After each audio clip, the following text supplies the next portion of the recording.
Ventral hernias will be discussed today in this lecture. So first of all, we should know what a ventral hernia is. Actually, all the hernias which are coming from the anterior abdominal wall are called as a ventral hernia. We have already discussed in our previous lecture about the hernia, like what is a hernia.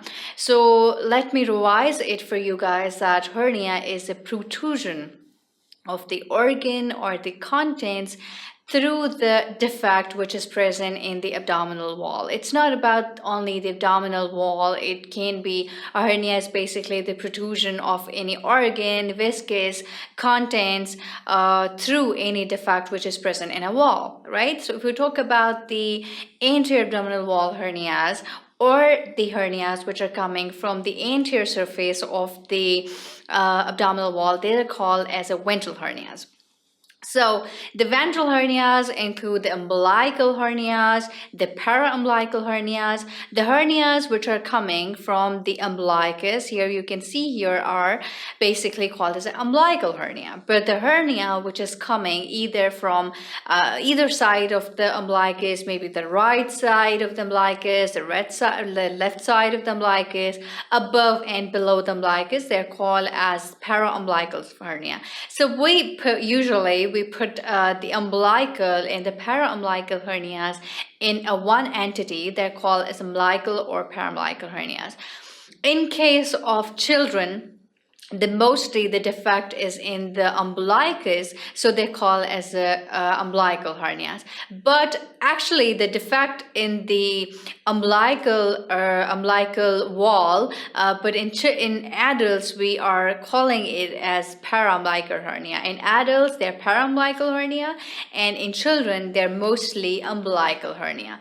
Also we have the epigastric hernia and the ventral hernias as well. Epigastrium is a region which is extending from here, from the xiphoid process till the umbilicus. So any hernia which is coming in between this line extending from the xiphoid process down to the umbilicus, they're called as the epigastric hernias.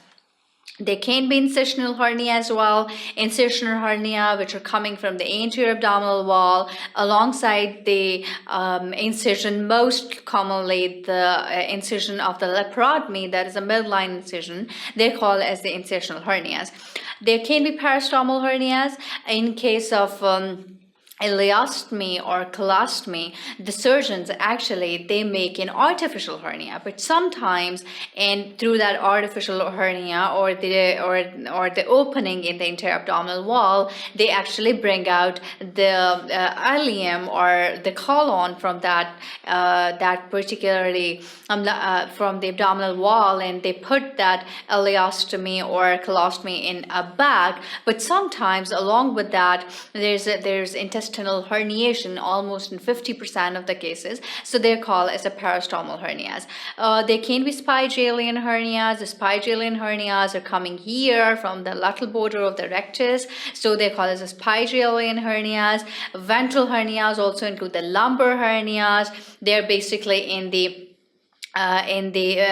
back, most commonly involving the superior lumbar triangle or inferior lumbar triangle. They are called as a lumbar hernia, and they can be traumatic hernia. So today in the ventral hernias or the hernias of the anterior abdominal wall, we're going to talk about umbilical, paraumbilical hernias. We're going to talk about epigastric hernias. We're going to talk about incisional, parastomal, Spigelian, lumbar, and traumatic hernias as well.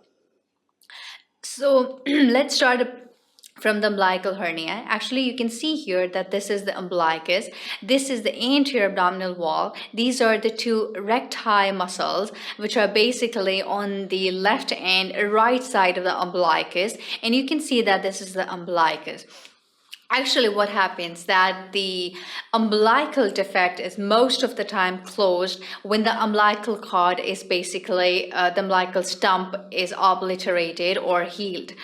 But sometimes the defect which is present just beneath or below the umbilicus that do not close, and the healing of the stump is not proper, then there is a small defect which is left in the umbilicus region, right? So most of the time the defect is closed when the umbilical stump is healed. But in sometimes the umbilical defect is still there, and after maybe after 1 week of the birth, the child or the neonate or the infant, that he presents to you with the small umbilical swelling. Most of the time these swellings are very small, they're coming from the umbilicus, but most of the time they regress spontaneously by the age of the 2 years, or maybe by the age of the 3 years.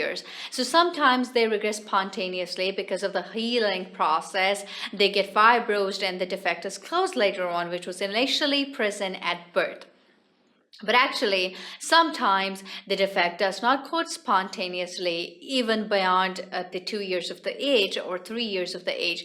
In that case, you have to perform the surgery and you have to close that umbilical hernia defect through that particularly a small incision which is given, a transverse incision just given below the umbilicus, and then the umbilical sac is identified, the contents are reduced, the sac is closed, and then that's basically the umbilical hernia repair.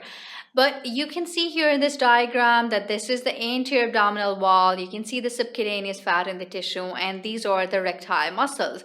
So most of the time the defect is coming from the umbilicus, where actually the umbilical cord is attached. But when the umbilical stump heals, the defect closes by its own. But if it does not close by its own, there will be a defect which would be present in the child maybe after the birth, 1 year or maybe 1 week or maybe 2 weeks, and the birth defect closes spontaneously within a span of 2 to 3 years. But if the defect is not closed in this span 2 to 3 years, the defect has to be closed surgically. But in case of adult, umbilical hernias are very much common in the children, very much common in the children. But at times patients or the children who are born with the Down syndrome, they have additional defects of umbilical hernia as well. So the umbilical hernia, if closes spontaneously, does not need any surgical intervention. But if umbilical hernia persisting beyond the age of 2 or 3 years, that has to be repaired surgically. But at times what happens that the later in the adult life, because of cough or straining or raised intra-abdominal pressure states, what happens that the defect is present there, but the defect enlarges, and because of that enlargement there can be a protrusion of the fat, there can be a mentum, or there can be a bowel coming from that defect in the adult. So in children, umbilical hernias are very much common, and in adults basically the paraumbilical hernias are very much common. You can see here this is a normal figure, but what happens is sometimes this is because of the the defect is coming deep down the umbilicus, it's coming from the umbilicus, so that's called as umbilical hernia. Already told you umbilical hernia are very much common in children, and you can see here this is a large umbilical hernia which is coming from the side of the umbilicus. You can see here actually the defect is going through and through the abdominal muscles, and you can see here that it is that the mentum and the small intestine, you can see here the intestine is the bowel is coming in the umbilical hernia. Mostly the defect is closed spontaneously, but if the defect is not closed spontaneously up to the age of 3 years, you have to perform a surgery in those patients, in those children, and you have to go for the umbilical hernia repair in children. So, talking about the treatment, if the hernia is diagnosed and it's less than 2 years and the patient or the child is symptomless, you will put the child in a conservative treatment, and the defect is closed spontaneously on its own. 95% resolves spontaneously. But if the hernia is diagnosed and the age is greater than 2 years, and then you have to go for the surgical repair. What kind of the surgeries you're going to perform in the children? It's a very simple surgery. You have to give a transverse incision below the umbilicus. You have to approach, you have to open the abdomen in layers, you have to go down deep, you have to identify the sac, you have to reduce the contents back into the abdominal cavity or the peritoneal cavity, and then the sac is closed, and then the abdomen is then closed in layers. That's how you perform the surgery in children. Talking about the umbilical hernia in adults, most commonly that's a paraumbilical hernia in case of adults, and actually because of that there is a crescent shaped umbilicus which is present in the adults. You can see here, if we talk about the etiology of the umbilical hernia in adults, it's stretching and thinning of linea alba. Actually, most of the time, in case of prolonged situations, that increases the intra-abdominal pressure. You can like intra-abdominal tumor or pregnancy or stretching and thinning of linea alba, obesity, and liver diseases with cirrhosis, because most of the time liver diseases with cirrhosis, they present with a portal hypertension, and because of that there is increased intra-abdominal pressure. So all those conditions which are increasing the intra-abdominal pressure, there would be more chances of the umbilical and paraumbilical hernias. So paraumbilical hernias, they're much more common in the women as compared to the men.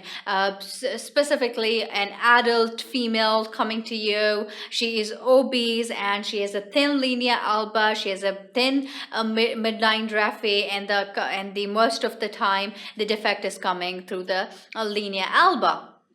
And there's stretching and thinning of linea alba, and maybe a pregnant woman coming to you. But most of the time, these umbilical and paraumbilical hernias are very much common in females during their pregnancy period because of the increase in intra-abdominal pressure. So in case of children, it's a congenital defect, and in case of adults, it's basically a more acquired, like the pregnancy or obesity or liver diseases with the cirrhosis and stretching and thinning of the linea alba. So this was the etiology of the umbilical hernias. What would be the clinical features in case of adults? Overweight, thin and attenuated midline raphe, crescent shape umbilicus. I have already told you, because the hernia is pushing the umbilicus to one side, and there would be crescent shape appearance of the umbilicus. If the hernia is strangulated or obstructed, the patient can present to you with pain. But most of the time, a small paraumbilical hernia is symptomless, there's no pain, and usually the patient does not report anything to you. But in case of most of the time, these umbilical and the paraumbilical hernias, they actually contain fat in it, and because of the necrosis and gangrene of the fat, the patient can have pain. So these adults with the paraumbilical hernia, they can present, usually the hernias are painless, but they can present to you with a pain because of the strangulation or gangrene of the fat. There can be intermittent bowel obstruction, because I already told you that these hernias, they may contain fat, they may contain omentum, or they may contain the bowel. So in case of if the hernia sac is containing the bowel, there can be intermittent bowel obstruction, and sometimes if the bowel is strangulated inside or gangrenous, the patient will present to you with acute abdominal symptoms, and the patient will have intestinal obstruction, maybe complete or partial intestinal obstruction, constipation, vomiting, and excruciating pain. So these are the clinical features.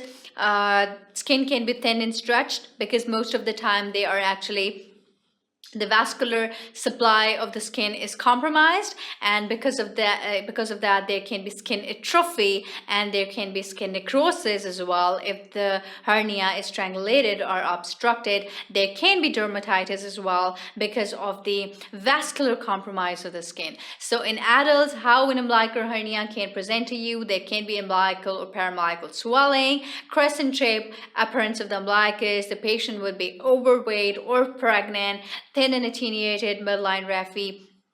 Patient can present to you with a pain, and most of the time the pain is because of the fat necrosis, gangrene, or obstruction or strangulation. There can be partial or intermittent bowel obstruction. There can be skin thinning or skin atrophy along with the dermatitis as well. So these were the clinical features.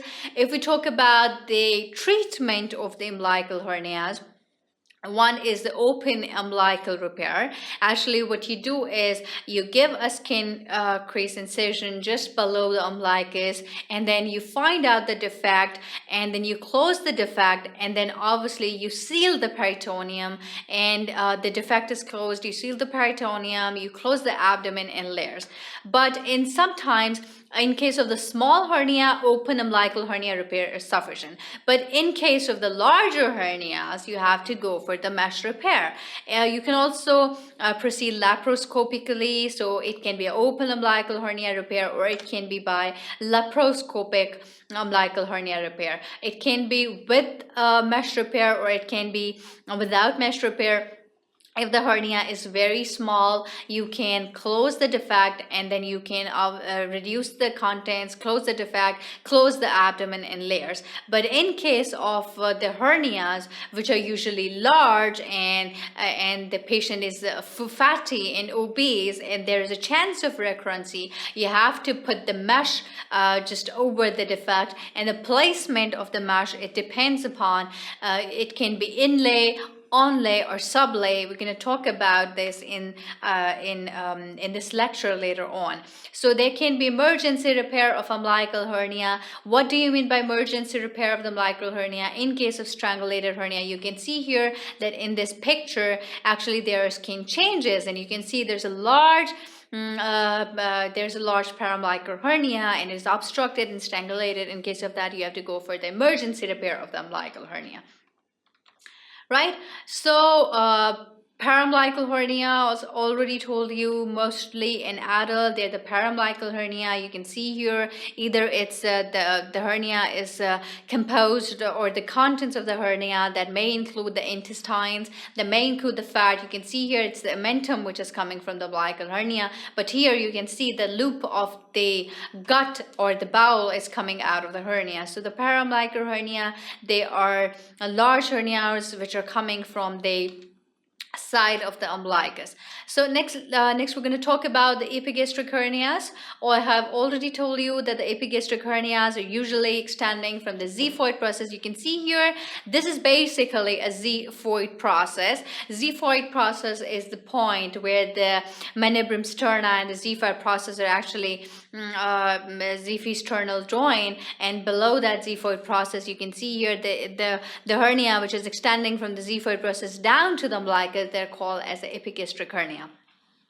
Most of the epigastric hernias, they are more common. Epigastric hernias are more common in the males, and umbilical hernia and the paraumbilical hernia. Umbilical hernia more common in children, paraumbilical hernia more common in obese adult females, and epigastric hernia more common in males.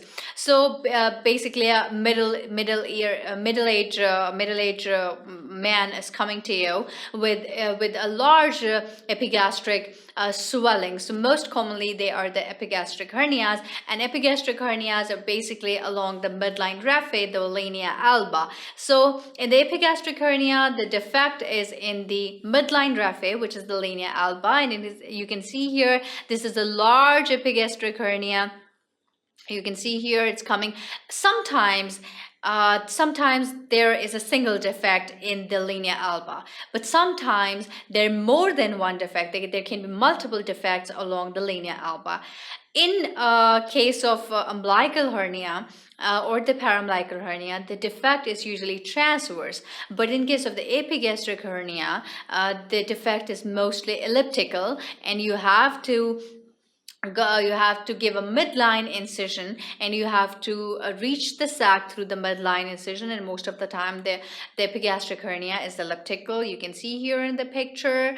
And if we talk about this is the external view. You can see here this is a small epigastric hernia just above the level of the umbilicus. This is umbilicus, and this is a small epigastric hernia just above the level of the umbilicus.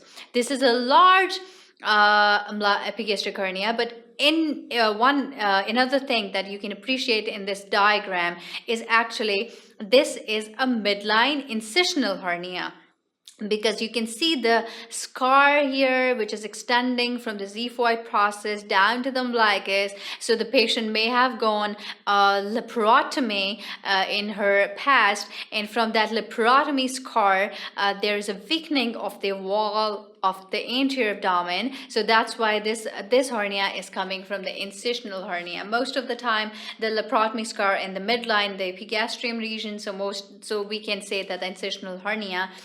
In case of the true epigastric hernia, the defect is in the linea alba. But in case of the incisional hernia, the defect is from the previous scar. It's not from the healthy linea alba, or congenitally or acquired weakness of the linea alba, but it's coming from the previous scar.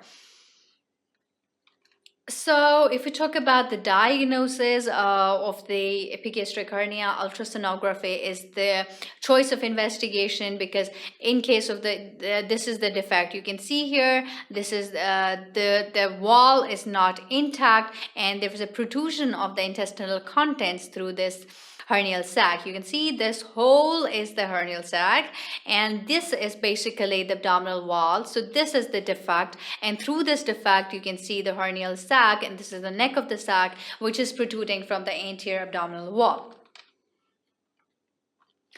Now, let's talk about the clinical features. Fit, healthy men aged between 25 and 40 years. Already told you, most of the time epigastric hernias are very painful. Why? Because this is a general principle that those hernias who have a narrow neck, they strangulate more easily. So that's why they're more painful. So the epigastric hernia, most of the time, they can have fat, they can have omentum, they can have intestine, but most of the time in case of these epigastric hernias, it's the fat, and the fat necrose very easily. So the necrosis or the gangrene of the fat that leads to pain. So a fit healthy man aged between 25 and 40 years, very painful. There can be a cuff impulse, and there can be a positive cuff impulse, and there would be a softwood midline swelling. Maybe possible there can be a single swelling, or maybe possible there can be multiple swellings along the midline raphe. If the midline swelling, it can be locally tender, because I already told you that if the fat is gangrenous or necrose, it will cause pain, and there would be tenderness as well. The swelling can be reducible, and it can resemble a lipoma as well. So you have to differentiate on the basis of your clinical examination, and on the basis of the history. You have to differentiate from lipoma, but usually lipomas, they're not tender. But in case of the epigastric hernia, it can be tender if there's a fat gangrene or fat necrosis. Now, again, the treatment modality for the epigastric hernias, it can be open or the laparoscopic surgery. The thing which you have to keep in mind while performing the open or laparoscopic surgery for the epigastric hernia is sometimes you miss a defect which is present just on the side of the main hernial defect. So in case if a small defect is produced, that there can be recurrence of the epigastric hernia. So you have to be very much careful. In case of epigastric hernia, you give a midline incision extending from the xiphoid process down to the umbilicus, and then you identify the elliptical defect. What you do is you can either most of the time the larger hernias, there should be a mesh replacement, and usually the mesh is 15 into 15 centimeter. The size of the, most of the time it's a praline mesh, and the mesh size is 15 into 15 centimeter, and you cut the mesh according to your requirement. But in case of the large epigastric hernia, you place the mesh over the defect, and now the choice is up to you. Like maybe the mesh can be placed in the defect, the mesh can be placed over the defect or above the defect, and mesh can be placed below the defect. So most of the time in case of the epigastric hernias, the defect is in the linea alba, or you can say that the linea alba is actually in contact with the anterior rectus sheath, right? So most of the time the defect is in the linea alba or in the anterior rectus sheath. So in inlay approach, you put the defect, you put the mesh in the defect, you seal that mesh actually with the defect, and the defect is closed. But in case of the inlay or sublay approach, what you do is you find out the sac, you find out the defect, you reduce the sac, you reduce the contents, and you close the defect. And sometimes if the mesh is placed just beneath the defect, that's called as a sublay approach. And if the mesh is placed above the defect, that's called as onlay approach. So it depends upon you, like you go, whether you're going to go for the inlay, sublay, or onlay approach. But in case of the epigastric hernia, keep in mind that you have to put a mesh, and the mesh size would be 15 to 15 centimeters. Plus, you have to look for other small defects which can be other than the larger defect. So you have to look for that, so that the recurrence of the epigastric hernia that can be provided, right? In case of the incisional hernia, you can see here, this is a large incision which was given actually. And in case of the incisional hernia, most of the time the hernia is coming from the previous scar at the site of the injury, or at the site of the incision. So most of the time it's a very much common, almost 50% of the incisional hernias, they are reported after the laparotomy. So because after there is a deficient wound healing, especially those patients who are immunocompromised, or they're put on a steroid therapy, or they are diabetic, or they're on a steroid therapy, or they're immunocompromised, and there is a poor wound healing, they're malnourished, malnutrition, there's a wound infection, or there's a foreign body, or inappropriate suture placement. These are all the causes of the incisional hernia, right? So in case of large, maybe in case of after the laparotomy, more common are the incisional hernia, almost 50%. And why? The causative agents would be malnourished individuals, immunocompromised, diabetics, poor wound healing, collagen deficiencies, right? And other than that, there can be poor protein intake, there can be a wound infection as well, there can be foreign body, there can be inappropriate use of the sutures for the defect closure, for the scar closure, right? So these are all the causes of the incisional hernia. So in case of hernia, there can be patient factors like obesity, general poor healing, chronic cough, or there can be a cancer or abdominal tumor, which is actually increasing the intra-abdominal pressure.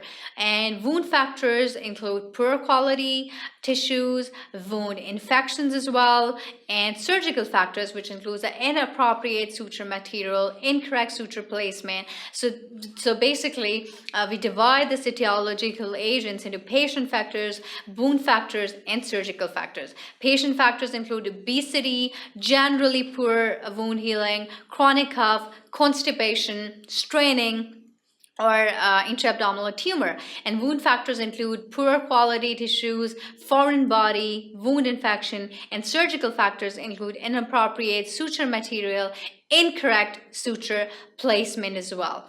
So in case of the incisional hernia, what would be the clinical features? There can be a localized swelling, there can be several discrete hernia along the side of the incision.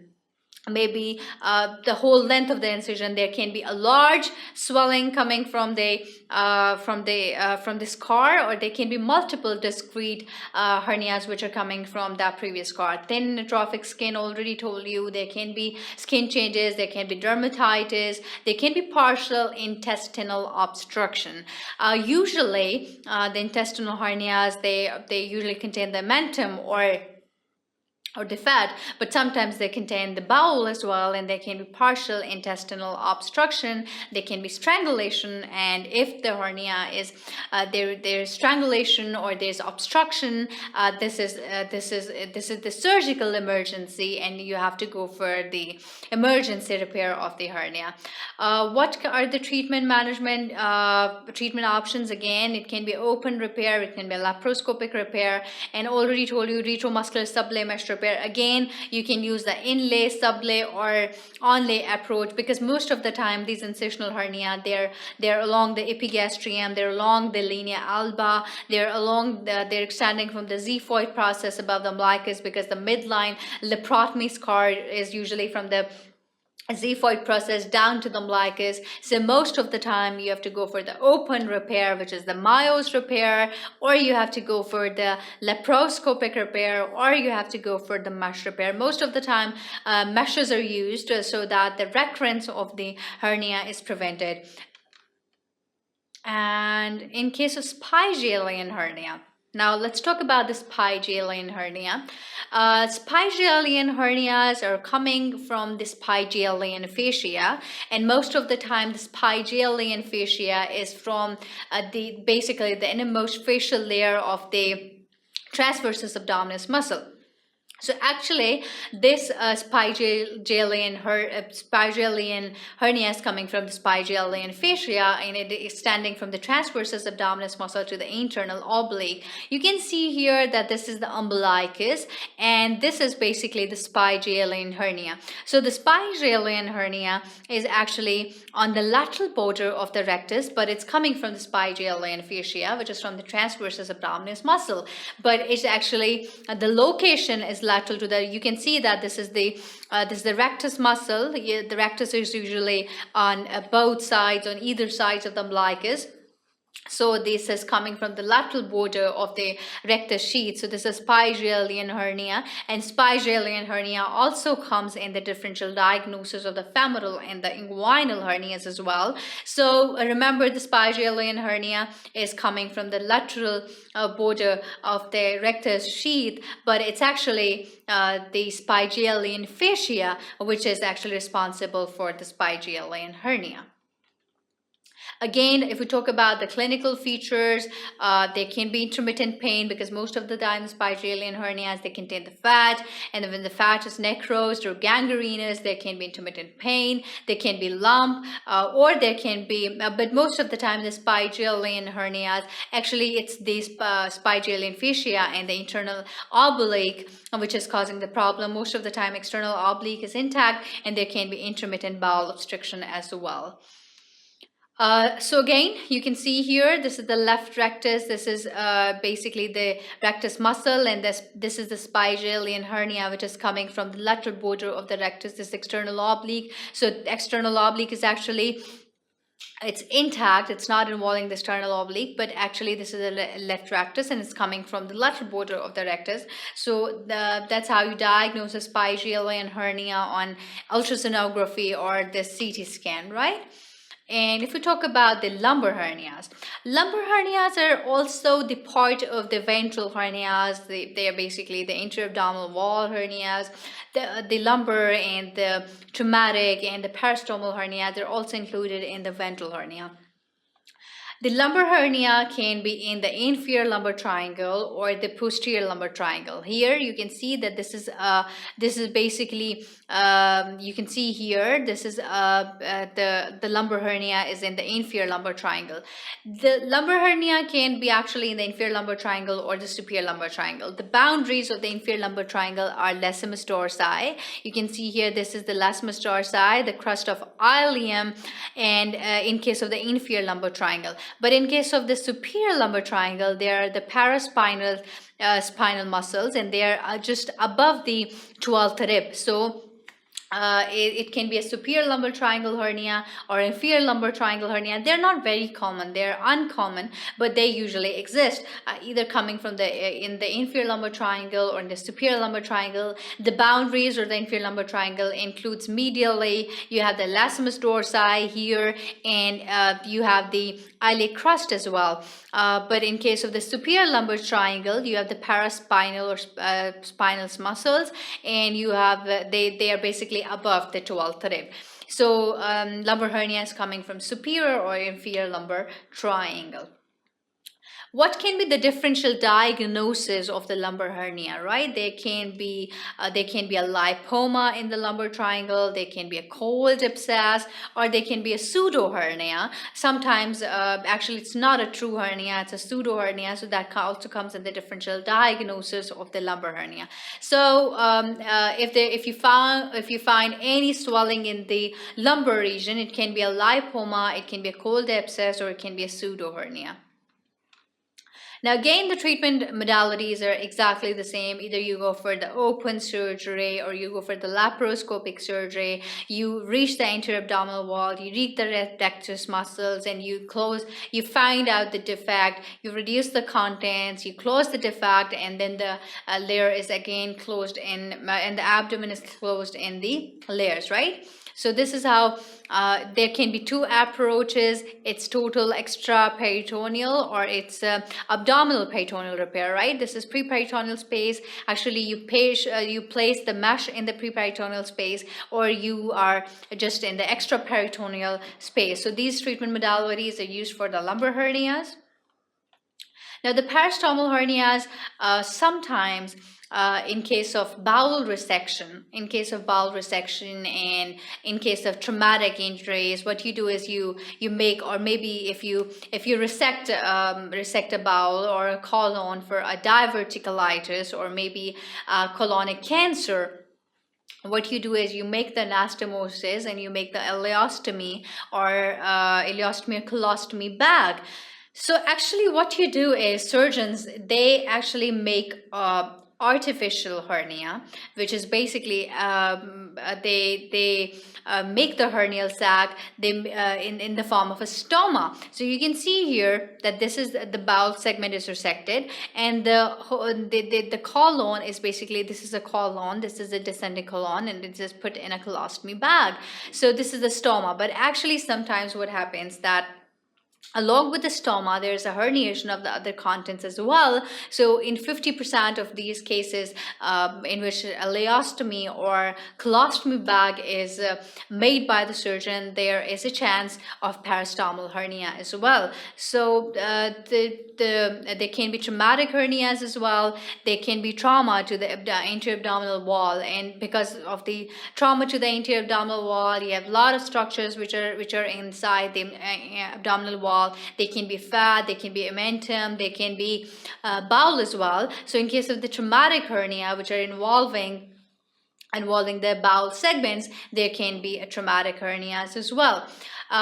There are some other, but let me tell you, the traumatic hernias and the lumbar hernias and the parastomal hernias, they're not very common. Most common hernias in case of the anterior or the ventral hernias are umbilical, paraumbilical, epigastric, and incisional hernia. Inguinal and the femoral hernias are also very common, but they don't come in the ventral or the anterior abdominal wall hernia. So in case of the rare external hernias, there can be perineal hernias. Most of the time, perineal hernias, they are produced, you can see here in this picture, sometimes you are draining a perineal abscess, or there can be incision and drainage of the perineal abscess, and because from that perineal fistula or perineal abscess drainage, there's a perineal, from that scar, there's a perineal hernia as well. You can see here. There can be obturator hernia. Obturator hernia is actually coming from the obturator internus muscle, obturator internus fascia. And sometimes this is difficult to appreciate because obturator internus is lying deep down, and it is covered by the number of other muscles.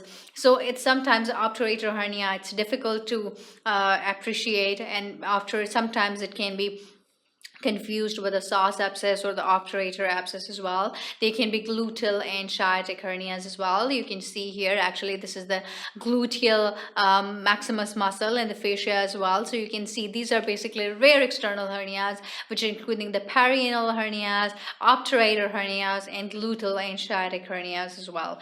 So there's another entity which is called as the Sportsman hernias, and these hernias are in the groin region, and they extend to the scrotum and the upper thigh as well, and they're very much common in those athletes or in those sportsmen who are in the contact sports like the rugby or the football. So these hernias are very much common in those people. You can see here the site of the Sportsman hernia is basically the extending from the groin region, coming down to the scrotum and upper mid thigh, and they're very painful. They're very painful, and most of the time the pain is because of the tear in the muscle or the adductor longus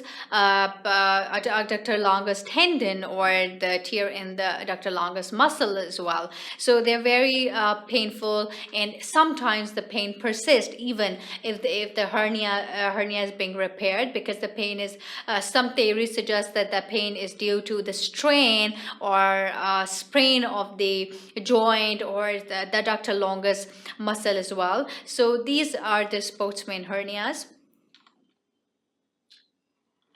So already told you the causes of pain can be due to the adductor strain, that can be symphysis, pubis, diastasis, or they can be Gilmore's groin, which is basically the tear in the muscle. So these hernias are painful not because of the strangulation or because of the obstruction, because this is they are least likely to undergo strangulation or obstruction, but mostly the pain is due to adductor strain, symphysis, pubis, diastasis, or muscle tear, or they can be due to the stretching of the inguinal canal. And if we talk about the treatment modalities, all types of inguinal hernia surgery, you perform them. You can go for the open repair, you can go for the laparoscopic, you can go for the mesh repair as well. You can see here, you can go for open and laparoscopic techniques. You can place the mesh, and sometimes you can simply suture the sac. You can reduce the contents and then you can suture the sac. So this was about the ventral abdominal hernia. I hope this lecture is very much going to be helpful for you guys. Thank you for watching sqadia.com. Keep watching for more lectures.